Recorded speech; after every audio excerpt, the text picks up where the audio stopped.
తెలుగువారి పెళ్ళి ఇలవైకుంఠమే మళ్ళీ సంప్రదాయమే సౌందర్యంగా సాగుతున్న పెళ్ళి ఇది తెలుగువారి పెళ్ళి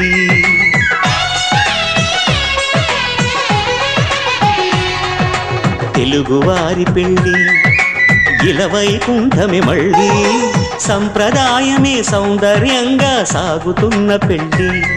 ఇది తెలుగువారి పెళ్ళి